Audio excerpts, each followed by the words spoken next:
Hello and good morning. Today is January 5th, 2026, and you're listening to That's Old News, the daily download making old headlines hot again. I'm your host, Ainsley Harvey, and as always, we are looking at what went down on this day in history, which means we are rewinding it all the way back to England in 1066, where the last Anglo-Saxon king, Edward the Confessor, dies. Now guys, Edward is pretty important for a number of reasons. One, he commissioned the original Westminster Abbey, and two, like I said, he is the last Anglo-Saxon king, with his death triggering a succession crisis which led to the Battle of Hastings. Meanwhile, today in 1531, one of my favourite things to talk about in all of human history happened. Guys, today is the day that Pope Clement VII forbids Henry VIII to marry Anne Boleyn. So married but with no son to his wife Catherine of Aragon, Henry falls for one of her ladies-in-waiting, Anne Boleyn. But to marry her, he first has to divorce Catherine, which requires the Pope's permission, which he flat out denies on this very day in 1531.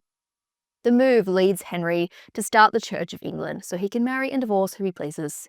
And that, my dear friends, is the story of Anglicanism, letting you marry your mistress since 1534. Jumping forward to this day in 1709, and we have Europe's Great Frost, a sudden cold snap which killed thousands, resulting in the largest widespread crop failure in 500 years. Reaching a low of -12 degrees Celsius, the Great Frost lasted 3 months and took England almost 10 years to recover from. Meanwhile, in 1930, star-crossed criminals Bonnie and Clyde have their first meet cute. Committing a series of robberies, kidnappings, and murders across the US, the couple spent 2 years on the run before they were killed in a police ambush. Today is also the day in 1939 that Amelia Earhart was declared dead after disappearing over the Pacific 2 years earlier.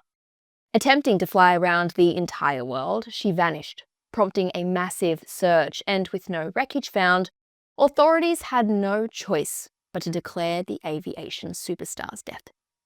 On a much lighter bit of old news, happy 11th anniversary to Cameron Diaz and Benji Madden, who married on this day in 2015.